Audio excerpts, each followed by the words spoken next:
그 얼마 전에 그 국민의힘 의원이신데 3천만 원 그 잘못 신고했다 그래서 선거법 위반으로 기소되었다는 소식을 좀 접했습니다. 그래서 그분은 국민의힘에서도 핵심적인 업무를 담당하신 분인데 혹시 한동훈 대표와 친해서 기소가 된 건가?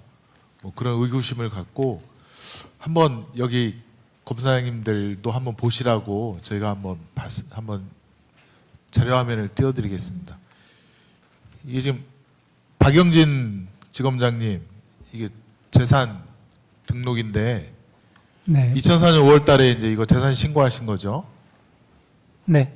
예, 여기 품목당 500만 원 이상 보석류는 등록 의무자가 등록해야 되는 등록 재산인데 여기 보면 다 일로 다 이렇게 기재를 하셨어요.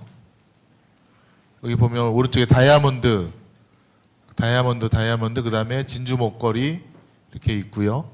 이런 보석류의 경우에는 신고 기준일 현재 전문가 등의 평가액으로 가액 산정하되 평가액을 확인할 수 없는 경우에는 실거래가를 기재하도록 그렇게 명시되어 있고요.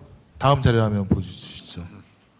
공직윤리 시스템 내 보석류 재산신고 화면에서도 가액을 입력하라고 되어 있고 여기 오른쪽에 보면 한국보석감정사협회란도 있듯이 클릭하면 어떻게 신고하라고 나옵니다. 이걸 다 1,000원으로 신고하셨어요. 어떻습니까? 이게 기관사무감사에 뭐 관련이 있는지는 모르겠습니다만 또 그러신다고. 예, 저 말씀드리겠습니다. 근데 저건 제가 결혼할 때 예물로 주고받은 물건들입니다. 제 질문은 이거는 오류잖아요. 허위잖아요. 허위가 아니고 가액을 산정할 수 없기 때문에 그 최초 재산 등록할 때부터 저와 같이 등록을 해놓은 상태이고요. 그 아니 연계선상에서 공직자가 신고 기준일 현재 전문가 등의 평가액으로 가액을 산정하되 평가액을 확인할 수 없는 경우 실거래가액을 기재하도록 명시되어 있고 거래한 적이 클릭하면 없기 때문에 실거래가를 알 수가 신고하도록 없습니다. 되어 있는데 그거를 따르지 않는 것이 그럼 정당하다는 겁니까? 아니 실거래를 한 적이 없기 때문에 예? 실거래가가 없습니다. 저희가 계속 보유하고 있는 결혼 예물들입니다. 매수를 했을 거 아닙니까? 그거를 누락할 수 없기 때문에 등록했을 거 아니, 난 했던 것뿐이고 실수입니다. 잘못했습니다라고 얘기를 할 줄 알았더니 그럼 떳떳하고 이거 잘한 짓이라는 겁니까? 이게 뭡니까 도대체? 예? 아니 국민의힘 의원은 3천만 원 잘못 착각으로 착오로 신고했다고 기소한 검찰에서 본인들 이거 2캐럿이 넘어요. 가액 3천만 원 정도 우리가 알아봤습니다. 제가 알고 그리고 있기로는 국회 우리 감사관실에 다 물어봤습니다. 이런 사람이 있습니까? 지금까지 했더니 한 번도 없답니다. 이런 경우는 처음 본다고 합니다. 제가 이걸 지금 잘했다고 지금 이렇게 계속 아니, 제가 알고 있기로는 제가 알아본 바로는 실거래가가 없는 경우에는 그 가액을 산정할 수 없기 때문에 저렇게 그 산정할 수 없는 것으로 기재를 해도 된다고 최초 등록 때부터 제가 확인해서 그대로 저 연속선상에서 등록했을 뿐이고요. 그걸 많이 말씀하셨던 기준을 제가 알았더라면 정확하게 가액 산정까지 해서 등록을 했을 겁니다. 오류가 있다면 제가 시정을 하도록 하겠습니다. 불성실하게 재산을 등록하면 해임까지 시킬 수 있습니다. 그 중대한 거란 말입니다. 예? 그런데 본인 판단으로 가액을 산정할 수 없으니까 다 1,000원으로 기재를 하자. 이렇게 퉁치고 넘어갈 일이 아니라는 겁니다. 아까 제가 말했잖아요. 3천만 원 잘못 착오로 직원이 신고한 국민의힘 국회의원은 기소를 당했다니까요. 가액도 비슷하지 않습니까? 뭐 그 사건은 제가 모릅니다만 아무튼 살펴보겠습니다. 저도. 아니 국민의힘께서 얼마나 지금 자, 정리해 주세요. 사장이 얼마나 엉망한지를 또 느낄 거 아닙니까 세상에. 공직자면 이거 실수입니다. 제가 잘못했습니다.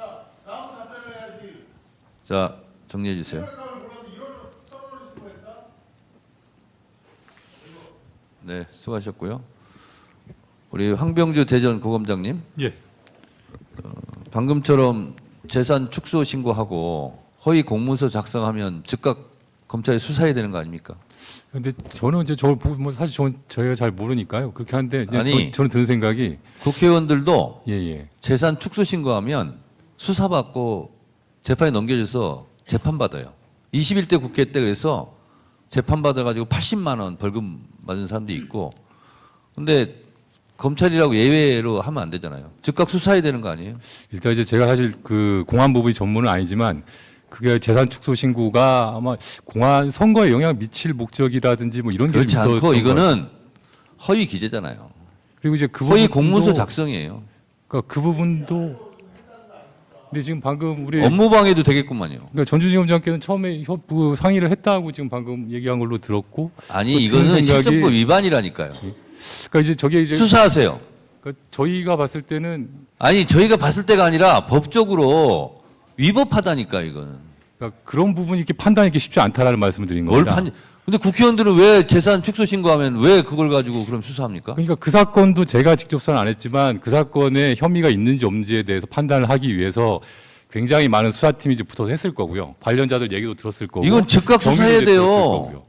그러니까 기본적으로 저희가 객관적인 사실이 있어야 되고 그거에 대한 인식이 있어야 되는데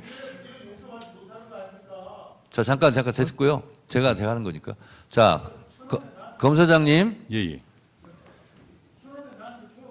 법을 알고 법을 위반해도 법을 모르고 법을 위반해도 다 위법한 거죠. 그렇잖아요. 뭐 말씀하시죠. 맞죠? 예. 근데 지금 저렇게 기재하는 법을 모르고 위법을 했다고 지금 증언을 하고 있잖아요. 그러면 그 기재하는 방법을 법을 모르고 했다 할지라도 법 위반은 맞잖아요. 근데 이제 그 부분에 있어서 그러면 수사해야죠. 아니 그러니까 그 부분에 있어서 법 위반인지가 저는 명확하지 않다고 생각합니다.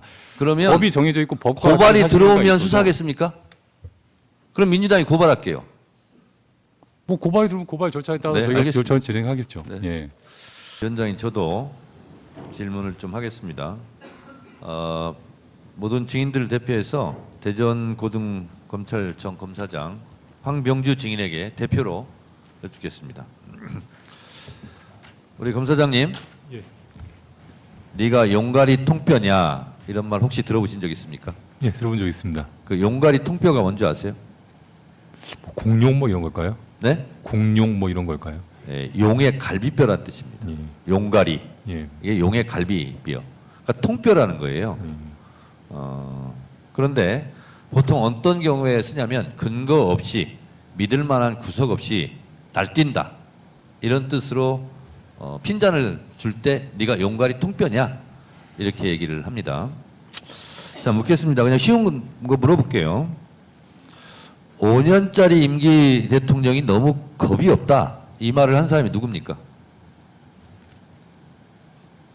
뭐 그런 얘기는 여러분들이 뭐 하시는 것 같은데 뭐 네. 구체적으로 사람은 기억 안 나는데 언론 보도를 통해서 사람은 뭐 그런 기억 안 기사를 납니까? 보였던데. 예, 그렇습니다. 네, 이것은 윤석열 대통령이 한 말입니다. 왜 기억이 안 납니까?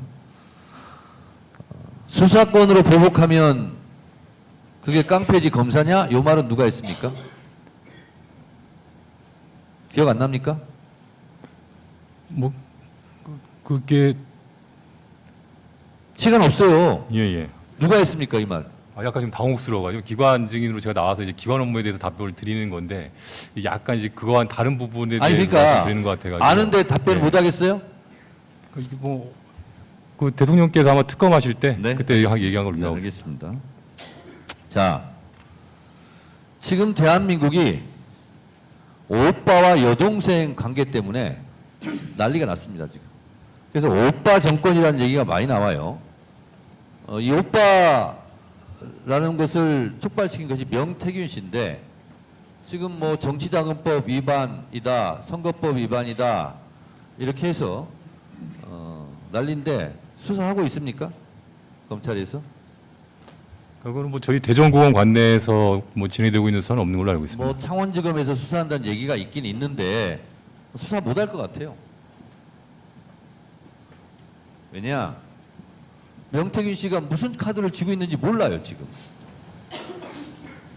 본인 주장으로는 이 난리가 날 뒤집어질 뭐 이런 카톡 캡처하면 2,000장이 되고 중요한 것도 200장이라고 되고 있다는 거예요. 그러면 우리 황병주 검사장님 예. 이런 경우에는 검찰이 더 길을 죽이기 위해서 전격적으로 막 압수수색하고 막 수사해야 되는 거 아니에요? 옛날에 그랬잖아요. 조국 장관 때. 근데 왜 명태균 씨에 대해서는 이렇게 아무것도 못하고 있죠? 검찰에서. 지금 국기를 흔들고 있고 국정을 농단하고 있고 국정 문란이 일어나고 있는데 이거 검찰에서는 왜 조용히 있죠?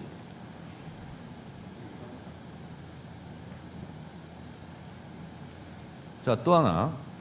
도이치모터스 아까 박지원 의원도 얘기했지만요. 권오수 2심 판결문에 보면 김건희 씨는 당장 구속시켜야 돼요. 근데 수사를 안 했기 때문에 공소제기가 안 됐기 때문에 지금 이러고 있는 거예요. 근데 오늘 불기소했다고요? 검찰의 조종을 울린 날이다. 여러분들은 검은 리본 차고 다녀야 돼요. 담당 지검이 아니라서 저희는 모릅니다 라고 또 말씀하시겠지만 검찰 전체 명예에 먹칠을 한 날이죠. 이원석 전 검찰총장이 예외도 특혜도 성역도 없다. 그게 수사하겠다. 결국은 국민께 사과했어요.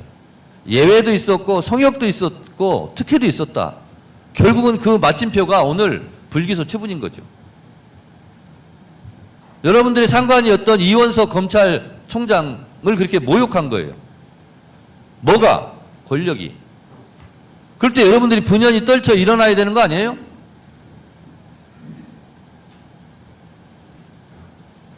그러니까 여러분들도 수사하고 범인 잡고 영장 치고 그러니까 본인들부터 깨끗해야 돼요. 황병주 검사장님. 예. 특활비도 법과 원칙에 따라서 썼습니까? 뭐 용처하고 관련 규정에 맞게 집행하기 위해서 노력을 하고 있습니다. 근데 왜 명절 때 이렇게 집중적으로 특활비를 씁니까? 어떤 케이스를 저희 지금 관내 여러 그런 케이스가 있어요. 있으니까. 그 케이스를 다 말할 수도 없어요. 시간 관계상. 예. 그리고 대전지검에서요. 월성 원전 수사할 때 집중적으로 2달간 쓴 것이 1년간 쓴 특활비에 2배를 썼어요. 근데 그 사람들 기소했던 거 다 무죄됐어요. 다른 사람에 대해서 깨끗하라, 엄정하게 법과 원칙대로 처리하겠다라고 한다면 여러분들도 깨끗해야 되는데 그 샘플이 특활비예요. 이번에 국회에서 특활비 제대로 보겠습니다. 서산지청, 대전지검 서산지청장 나와 있습니까? 여기 혹시? 네, 나와 있습니다. 특활비는 수사에 쓰라는 거 아니에요? 네, 그렇습니다. 근데 무슨 농산물 상품권, 패밀리 레스토랑, 백화점, 대형마트, 주유소 이런 데 특활비를 씁니까? 이렇게 하면 안 되죠. 다른 사람이 했으면 이거 수사하지 않겠어요? 그러니까 이런 거부터 제대로 좀 법과 원칙대로 하시기 바랍니다. 만약 윤석열 대통령이 탄핵이 된다면 어디로 돈이 몰리게 될까요? 이런 뉴스들을 보시면서 동시에 부자가 될 수 있다면 믿으실 건가요? 지갑에 단돈 10,000원이라도 있고 시사정치에 관심이 있으신 분들이라면 지금 당장 돈을 벌 결심을 하셔야 합니다. 정치 뉴스를 꾸준하게 잘 챙겨보는 것만으로도 돈을 벌 기회가 있고 또 이미 큰 돈을 버는 사람들이 있죠. 이 사람들의 차이점은 뉴스를 단순히 뉴스로만 보는 게 아니라 실제로 어떤 종목들에 큰 영향을 미치게 되고 그렇다면 어디에 투자를 해야 돈이 몰리게 되는지 알고 있습니다. 월급만으로는 절대 채울 수 없는 부를 축적하고 있는 것인데요. 얼마 전 한강 작가가 한국인 최초로 노벨상을 받았다는 것을 구독자 여러분들 모두 아는 사실일 겁니다. 이때 부자들은 재빠르게 노벨상 수혜주 종목들을 찾았고 그 결과 예스24라는 종목이 순식간에 2연상을 하며 200% 가까이 오르게 되었죠. 저희 구독자 여러분들은 이미 다들 아시겠지만 이 예스24 종목은 저희가 정확히 어느 가격에 매수해야 하는지 또 언제 팔아야 하는지를 정확하게 공유해드렸었던 사실이 있었죠. 투자로 부자가 된 사람들은 사소한 시사 뉴스들을 그냥 지나치지 않습니다. 전문직이 아닌데도 부자가 되는 사람들의 특징이 바로 이것인데요. 돈으로 이어진다는 경험적 확신이 있기 때문에 진짜로 급등할 수 있는 종목들에 과감히 투자해 남들과 비슷한 연봉을 벌어도 절대 월급으로는 만들 수 없는 큰 투자 수익들을 지금도 만들고 있다는 것입니다. 이번엔 현재 가장 핫한 북한 도발을 대비하여 또 한 번 급등이 유력한 대장 종목을 알아냈는데요. 제 목표는 채널을 크게 성장시키는 것이기 때문에 여기까지 영상을 시청해주신 분들께만 이 정보를 드리고자 합니다. 제 개인 휴대폰 번호 010-792-8273으로 기회라고 문자를 보내주시면 링크 하나를 보내드릴 건데요. 링크로 들어오시면 이번 미대선주 그리고 북한 도발 관련 유력주를 공유해드리겠습니다. 또한 윤석열이 탄핵될 것을 대비하여 탄핵 수혜주 또한 미리 파악 완료한 상태입니다. 제가 돈을 받는 것도 아니고 투자를 대신 해드리려는 것도 아니니까 어느 시간이든 편하게 문자 한번 주시면 되겠습니다. 단돈 10,000원으로라도 시작해야 하는 게 투자와 재테크죠. 수익을 보시게 될 여러분들께 제가 바라는 것은 딱 하나입니다. 지금처럼 제 채널의 구독과 좋아요를 눌러주시고 새로운 영상을 만들 때마다 시청을 해주시면 됩니다. 제 번호를 꼭 기억해주세요.